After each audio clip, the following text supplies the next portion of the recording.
Oui les amis, bonjour, j'espère que vous allez bien. Pour ma part, ça va. Permettez que je réponde aux commentaires de ce frère qui est venu poser la question de savoir. Bonjour Monsieur Fouda, s'il vous plaît, expliquez-nous pourquoi la Guinée, c'est la Guinée-Conakry, qui a une propre monnaie, n'est pas considérée comme un pays industrialisé en Afrique. Bon cher frère, c'est une question assez pertinente. C'est une question que beaucoup de gens seraient portés à se poser. En réalité, la Guinée-Conakry a connu un très grand homme, qu'on appelait Sékou Touré. C'était un nationaliste qui s'est battu contre l'exploitation occidentale. C'est d'ailleurs son pays qui a été un des premiers pays même à sortir de l'exploitation, de la colonisation française. Voilà, sorti politiquement bien sûr. C'est un des rares pays colonisés par la France qui n'a pas signé les accords coloniaux. Parce que c'était un grand homme qui était là-bas. Il a libéré son pays et a bâti sa monnaie. D'abord, après qu'il ait bâti sa monnaie, qu'est-ce que les Occidentaux ont fait? Pour faire chuter l'économie de la Guinée-Conakry, ils ont fabriqué des faux billets similaires à la monnaie normale pour tuer l'économie. L'économie de la Guinée-Conakry prend un concours. Mais Sékou Touré étant un homme perspicace, n'a pas voulu faire ce combat. Celui-là a aidé aussi beaucoup de nationalistes africains qui se battaient aussi pour leur souveraineté, tels que les nationalistes camerounais. Rappelez-vous que Félix Moumié, quand il fuit la traque d'Aïdjo au Cameroun, se retrouve en Guinée-Conakry hébergé par Sékou Touré. Voilà. Et c'est là-bas même qu'il prend attache avec les hommes d'affaires chinois pour l'achat des armes. Raison pour laquelle il était parti donc en Suisse pour les rencontrer. Il est donc tombé sur ce faux journaliste français qu'on appelle William Bechtel, qui l'a par la suite empoisonné dans sa tasse de thé. Voilà. Donc Sékou Touré a donc continué le combat. Et après que Félix Moumié soit décidé, il a refusé que son corps aille au Cameroun. C'est encore Sékou Touré qui a pris ce corps en Guinée-Conakry pour l'ensevelir. C'était un peu ça l'histoire. Bon, Sékou Touré, donc, pourquoi est-ce que, après que Sékou Touré ait dit non à la France, après que Sékou Touré ait refusé le franc CFA, la Guinée-Conakry ne soit pas considérée comme un pays industrialisé? Mon cher frère, la souveraineté monétaire, oui, elle est incontournable pour la prospérité d'un pays, mais il faut tout, et avant tout, la souveraineté politique. Depuis que Sékou Touré est parti, la Guinée-Conakry n'a pas de souveraineté politique. Les chefs d'État sont toujours choisis par l'Occident. Et ça, c'est l'apanage de la plupart des pays francophones. Les hommes politiques, surtout d'opposition, vont très souvent faire allégeance à la France.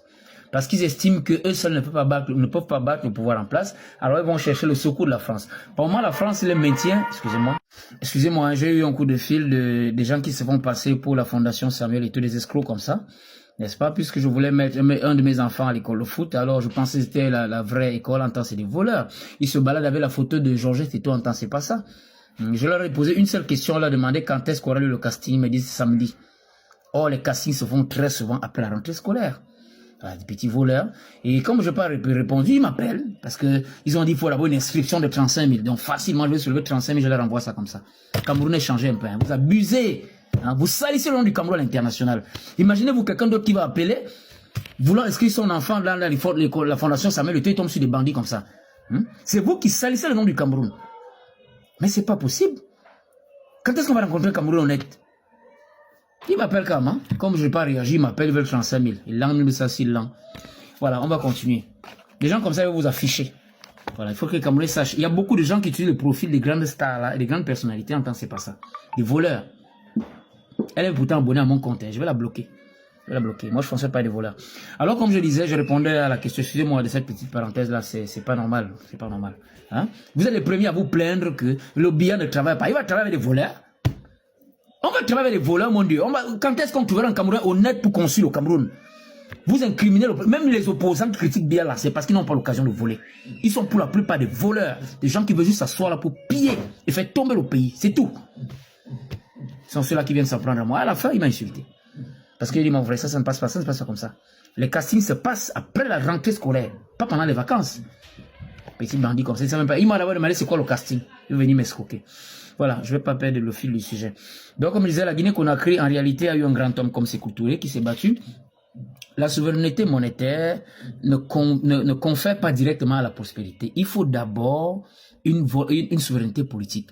Or, la Guinée-Conakry, depuis que Sékou Touré est tombé, a perdu la souveraineté politique. La plupart des chefs d'État sont choisis par l'Occident.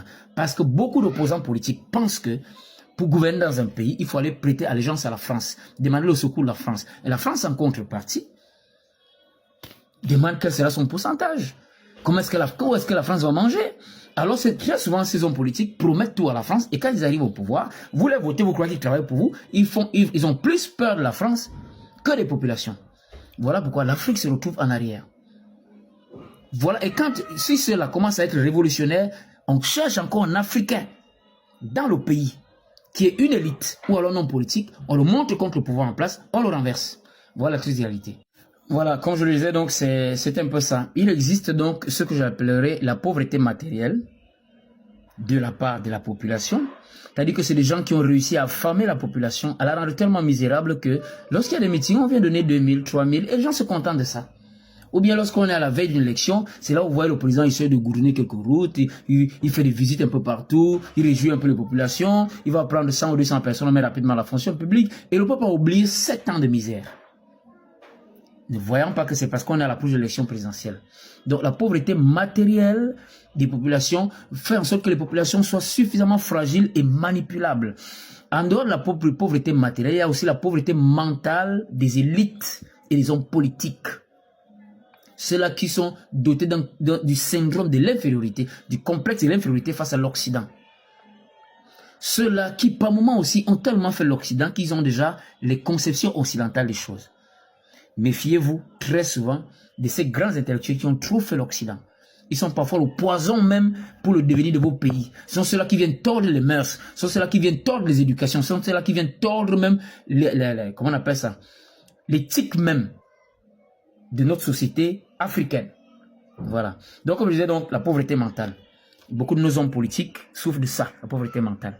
Ils sont mentalement très pauvres. Ils sont complexés face à l'Occident. Et ils n'hésitent pas à sacrifier le pays pour leurs intérêts personnels. C'est la triste réalité. Et c'est ce qu'on vit, justement, mon cher frère, en Guinée-Conakry, où très souvent, regardez ce qui est arrivé à Alpha Condé. Alpha Condé, au départ, a été mis là par les Occidentaux, c'est vrai, mais après, il a compris. La Guinée-Conakry a 43 493 km de route sur tout son réseau routier. Maintenant que 2779 km de route goudronnée.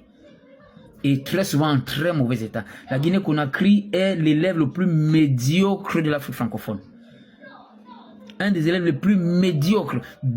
Pour un pays qui a été indépendant avant les autres. Un pays qui a eu un grand homme comme Sékou Touré. Mon cher frère, je crois que tu as la réponse à ta question. S'ils ont eu leur monnaie, ils ne sont vraiment pas politiquement libérés parce que les chefs d'État sont choisis par l'Occident. Et les populations sont naïves et incultes. Les populations ne se rendent même pas compte que celui qui dirige là est placé par l'Occident. On pille les matières premières du pays. Une petite élite s'enrichit, mais la population est dans la misère. On roule sur les routes poussiéreuses. On a une grande carence en matière d'école. Grande carence en matière d'hôpitaux. On se contente de ça. Et quand on arrive aux élections, on vient contenter la population de quelques miettes. La population qui déjà est très inculte et ne s'informe pas, se contente de ça et continue de misérer. Donc si la Guinée-Conakry est encore derrière aujourd'hui, mon cher frère, c'est parce que les hommes politiques sont liés à l'Occident. Ils ne sont pas placés là par la population. Et même si on demande aux populations de voter, beaucoup de populations sont encore incultes et ne comprennent rien de la géopolitique. Et de ce fait, ils viendront voter le candidat qui s'exprime bien, ou le candidat qui leur aura donné 2000 pendant les meetings, ou le candidat tout simplement qui est bien habillé, ou un candidat, je ne sais pas trop qui est de la famille, qui est du clan, qui est de la tribu. Voilà la réalité africaine. Ce n'est pas seulement propre à la Guinée-Conakry, c'est ça l'Afrique francophone. Mon cher frère, j'espère t'avoir répondu, même si la vidéo a été quelque peu entachée de ces petits escrocs-là qui se font passer pour la fondation Eto'o. C'est madame, elle se fait appeler Madame Eto'o, elle a TikTok, avec le profil de Madame Eto'o, là, c'est une bandite. C'est même des hommes qui sont derrière ça, avec l'accent camerounais. Ouais, ça. Ah, c'est Madame Eto'o qui m'a appelé, elle m'a dit que machin truc s'est monté, c'est descendu. Petit bandit comme ça, là. Camerounais, vous faites honte, vous changez un peu. Vous n'allez pas développer le Cameroun avec la corruption, c'est pas possible. C'est à cause de vous comme ça qu'on déteste les Camerounais partout dans le monde. Vous abusez. Il faudrait que l'État camerounais frappe un peu ces gens-là. Il faudrait qu'on donne au moins 10 ans de prison à chaque personne qui est accusée de corruption au Cameroun. Je crois que ça va changer. C'est un peu de trop, vous fatiguez les gens avec ça. Voilà, je vais m'arrêter là. Ceux qui me découvrent pour la première fois, bien vouloir vous abonner, partager, liker. Je fais dans la géopolitique internationale, je fais dans l'éveil des consciences et quelquefois dans les affaires matrimoniales. Comme je l'ai souvent dit, si je ne fais que parler, c'est pour vous que je parlerai. Ma bouche sera la bouche des malades qui n'ont point de bouche et ma voix la liberté de celles qui s'affaissent. Le cachot du désespoir, je reprends ici la célèbre phrase de Césaire au Martiniquais.